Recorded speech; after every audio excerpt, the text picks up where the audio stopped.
ሰላም ጤና ይስጥልን ውድ በአገር ውስጥና በውጭ የምትገኙ ቤተሰቦቻችን ከገበታ ሚዲያ የዕለቱን አበይት ዜናዎችንና ትኩስ መረጃዎችን ይዘንላችሁ ቀርበናል። አብራችሁን ቆዩ። በቅድሚያም ዋና ዋናዎቹን የሱዳን ፈጥኖ ደራሽ ኃይል ህወሓት ላይ ውጊያ ከፈተ። ህወሓት የሱዳን ፈጥኖ ደራሽ ኃይል ጥቃት አድርሶብኛል ብሏል። ከሽረሪና ውጊያ በኋላ ህወሓት ለሶስተኛ ጊዜ ዛሬ በወጣው መግለጫ በጀነራል ሐምዳን ዳጋሎ የሚመራውን ኃይል ወዲህ ደግሞ በራያ ግንባር ህወሓት አደገኛ ትንኮሳ እያደረገ መሆኑ ተሰምቷል። አፋር፣ ትግራይና አማራ ክልሎችን በምታዋስነው በስትራቴጂካዊቷ ቢሶ በር አቅጣጫ የመንግስት ኃይሎችና የህወሓት ታጣቂዎች በቅርብ ርቀት ተፋጠዋል። ህወሓት ዙ 23 እና መድፎቹን ይዞ ወደ ግንባር አሰማርቷል። ቡድኑ ወልቃይት ላይ ትንኮሳ በራያ በኩል ውጊያ ለመክፈት ቆርጧል። እንነግራችኋለን። በሌላ በኩል ከአማራ ክልል የሚሰማው ሁሉ ጆሮን ጭው የሚያደርገው ነዋል። በ3 ዓመታት ውስጥ 10,000 ግጭቶችን ያስተናገደው ክልሉ በቀጣይ ወራት ጦርነቱ እጅግ ሊባባስና ሊወሳሰብ እንደሚችል ተዘግቧል። የዚህ ምክንያት በትግራይ ያለው ውጥረት ሲሆን የትግራይ ውጥረት ሙሉ በሙሉ ከፈነዳም ፋኖን ሊከፋፍለው እንደሚችል የቢቢሲ ዘገባ አመላክቷል። ተደምጡታላችሁ።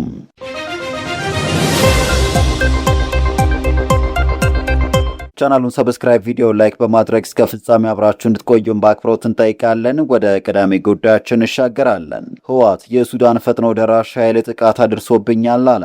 ከሽረሪና ውጊያ በኋላ ህወሓት ለሶስተኛ ጊዜ ዛሬ በወጣው መግለጫ በጀነራል ሐምዳን ዳጋሎ የሚመራውን ኃይል ወንጅሏል። ህወሓት በዛሬው መግለጫው የሱዳን ፈጥኖ ደራሽ ወግቶኛል ብሏል። በፌዴራልና በታጣቂ ኃይሎች መካከል በምዕራብ ትግራይ አቅጣጫ የተከፈተው ድንገተኛ ጥቃት በሰራዊት ሙሉ ሙሉ መመከቱንና የጠላት እቅድ ሳይሳካ መቅረቱንም ገልጿል። በተካሄደው ግጭት የቆሰሉ የጠላት ታጣቂዎች በአየርና በየብስ ወደ ተለያዩ የአገሪቱ ክፍሎች እየተወሰዱ እንደሚገኙ ጠቁሟል። ለቀጣይ ውጊያ ራሱን ማዘጋጀቱንም ነው የገለጸው። በወልቃይት ሁመራና ሽረሪ አካባቢም አዲስ ወታደራዊ ግጭት ካጋጠመ ወዲህ ነው ህወሓት በተከታታይ ቀን መግለጫ እያወጣ የሚገኘው። ቅዳሜ ዕለት የተነሳው አርሜ 70 የህወሓት ታጣቂዎች በቦታው በሚገኝ መከላከያ ሰራዊት ላይ ትንኮሳ እየፈጸሙ ሲሆን የመንግስት የጸጥታ ኃይሎች በወሰዱት አጸፋዊ እርምጃ ታጣቂዎቹ መደምሰሳቸውና ላለፉት 6 ዓመታት ሲጠቀሙበት የነበረው ካምፕ በመከላከያ ቁጥጥር ስር መዋሉ ተነግሯል። ገለልተኛ አካላት እንደሚሉት በመሬት ላይ ካለው የወታደራዊ እንቅስቃሴና ከካምፑ መያዝ ጋር ተያይዞ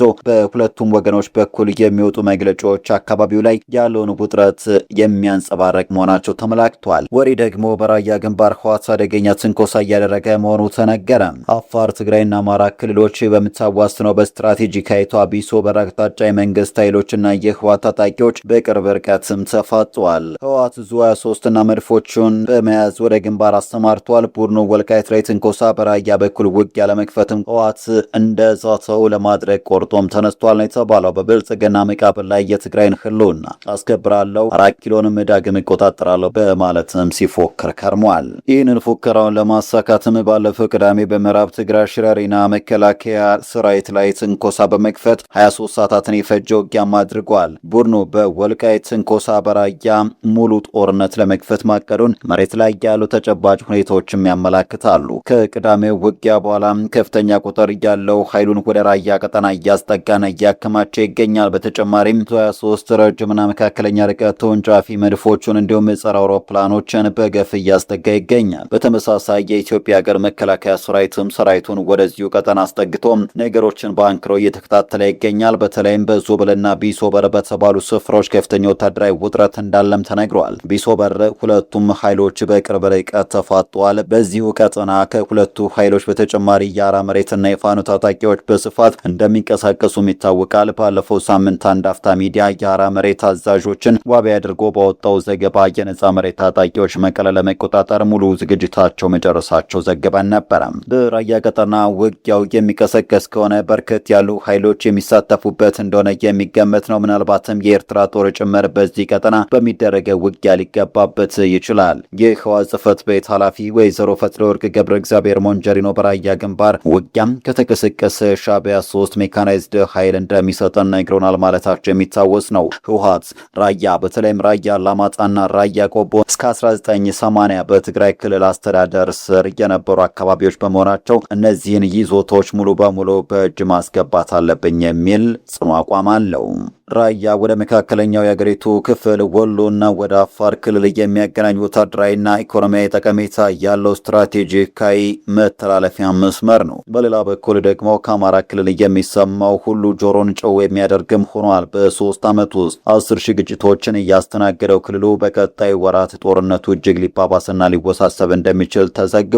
የዚህ ምክንያቱም በትግራይ ያለው ውጥረት ሲሆን የትግራይ ውጥረት ሙሉ በሙሉ ከፈነዳ ፋኖ ሊከፋፍለው እንደሚችልም የቢቢሲ ዘገባ አመላክቷል። የአማራ ክልል ጦርነት ከተቀሰቀሰ 3ኛ ዓመቱን ማስቆጠሩን ተከትሎ ቢቢሲ ጆሮን የሚሰቀጥጥ ልብን በሐዘን የሚያደማ ሰፊ ዘገባ ማሰራጭቷል። ዘገባው በእርግጥም ክልሉ ሲኦል እንደሆነ በግልጽ የሚያብራራ ሲሆን አባት ሚሊሻ ልጅ ፋኖ ሆነው የሚዋጉበት አሰቃቂ ጦርነት እየተደረገ መሆኑን ዘግቧል። ቢቢሲም የአክሌድን ሪፖርት ዋቢ በማድረግ ባለፉት 3 ዓመታት በፋኖና በመንግስት ኃይሎች መካከል 10,000 ግጭቶች መደረጋቸውን ጠቁሟል። ይህ ግጭት በሚቀጥሉት ወራት እጅግ ሊስፋፋ እንደሚችልም ጠቁሟል። የህግና የፖለቲካ ተንታኞች በአማራ ክልል ከ3 ዓመታት በፊት ለፈነዳው ግጭት መነሻ የሆኑ ጉዳዮች ታማኝነትና ከታች በሆነ ድርድር የማይፈቱ ከሆነ ጦርነቱ እንደሚቀጥል አመላክተዋል። በአክሌድ እይታ የአማራ ክልል ጦርነት በመጪዎቹ ጥቂት ወራት ማለትም ከ3 እስከ 6 ወራት ከዚህ በበለጠ የተባባሰ የተወሳሰበና የሰፋ ሊሆን የሚችልበት እድል ከፍተኛ ነው ብለዋል። ለዚህ ደግሞ ስጋት ያሳደረው የትግራይ ክልል ውጥረት ትልቅ ሚና የሚኖረው ሲሆን ሁለቱ ክልሎች የባለቤትነት ውዝግብ የሚያነሱባቸው አካባቢዎች የጦርነት ሜዳ እንደሚሆኑ የሚገምተው አክሌድ የፋኖ ኃይሎች ደግሞ ተስፋፍተው ከመግባት ባለፈ በአቋም ልዩነት ሊከፋፈሉ እንደሚችሉም ጠቁመዋል። ሚሊዮኖችን ለጥቃት እያጋለጠው የአማራ ክልል ጦርነት የድሮንና የከባድ መሳሪያ ድብደባዎችን ጨምሮ ሰፊ ውጊያዎችን በየቦታው እንደሚደረጉ መረጃዎች ያሳያሉ። በአማራ ክልል ግጭት ከንጹሃን ጥቃቶች ባሻገርም የእምነት ተቋማትን ጨምሮ ትምህርት ቤቶች፣ የጤና ተቋማትና የሲቪል መገልገያዎች ጥቃት ኢላማም ሆነዋል። መንግስት የተመጣጣኝነትን መርህ ባለማክበር በተለይም በከባድ መሳሪያ ጥቃቶች የጤና ተቋማት፣ አብያተ ክርስቲያናትና የመኖሪያ መንደሮች ላይ ከፍተኛ ጉዳት እንዳደረሰ የኢትዮጵያ ሰብአዊ መብቶች ኮሚሽን አስታውቋል። በቀጣይ መረጃም በኦሮሚያ ክልል ወጣቶች በገፍ እየታፈሱ መሆናቸው ተነገረ። አፈሳው በዘመቻ መልክ ከተጀመረ ከሳምንት በላይ መሆኑን የደረሰን መረጃ ይጠቁማል።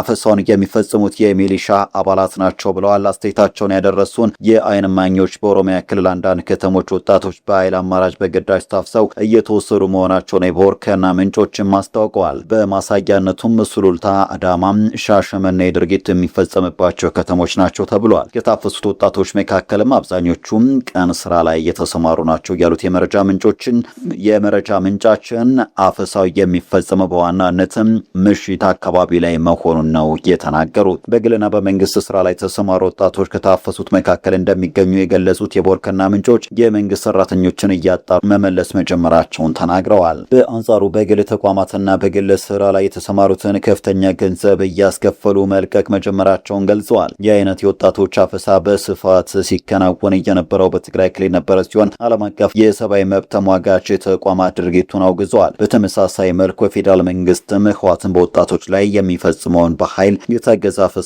የሚያወግዝ መግለጫ ከወጣ በኋላ ነው በኦሮሚያ ክልል አፈሳ መጀመሩን የተናገረው። በኦሮሚያ ክልል አፈሳ መጀመሩ የተሰማው በመጨረሻም በ800,000 ብር ዋስትና ከእስር እንዲፈታ የተወሰነበት ታዋቂው ቲክቶከር መንሱር ጀማል የተጠየቀውን የዋስትና ገንዘብ መሸፈን ባለመቻሉ እስካሁን በእስር ላይ ቆይቶ የነበረ ቢሆንም እሱን ለማስፈታት የተጀመረ የገንዘብ ማሰባሰብ ሂደት ሙሉ በሙሉ መጠናቀቁ ተሰምቷል። በፊንቴክ ኢንቨስትመንት የመኪና ማጭበርበር ወንጀል ተጠርጥሮ በእስር ላይ የሚገኘውን መንሱር ጀማልን በተመለከተ ባለፈው አርብ የሰበር ሰሚ ፍርድ ቤት የ800,000 ብር የዋስትና መብት ፈቅዶለት የነበረ ቢሆንም ተጠርጣሪ የፍርድ ቤቱን ውሳኔ ተከትሎ ደስታ ቢሰማውም የተጠየቀውን ከፍተኛ ገንዘብ በፍጥነት አቅርቦ መክፈል ባለመቻሉ ድንጋጤ ውስጥ ወድቆ እንደነበር ተናግረዋል። ይህንን ሁኔታ በመመልከት የገንዘብ ማሰባሰብ ሂደቱን ያስተባበሩና ስማቸው እንዳይገለጽ የተጠየቁ ግለሰቦች ለዛብሻ እንደተናገሩት መንሱር ከእስር ለማስወጣት በፍጥነት ወደ መዋጮ ማሰባሰብ ስራ ገብተውም ነበረ።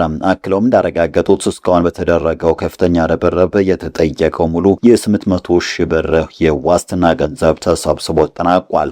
ዛብሻ እንደዘገበው ከሆነ ዛሬ ሰኞ ዕለት የተሰበሰበውን ገንዘብ ለፍርድ ቤት ገቢ በማድረግና ሕጋዊ ሂደቶችን በማጠናቀቅ ተጠርጣሪውን ከእስር የማስፈታት ስራ በይፋ እንደሚከናወን ከምንጮች የተገኘው መረጃ ያመለክታል። ውድ ተመልካቾቻችን ለዛሬ ያዘጋጀንላችሁ አበይት ዜናዎቻችን እነዚህ ነበሩ። ገበታ ሚዲያን ሰብስክራይብ በማድረግ ቤተሰብ ይሁኑ እያለን ተሰናበትን። ጤና ይስጥልን።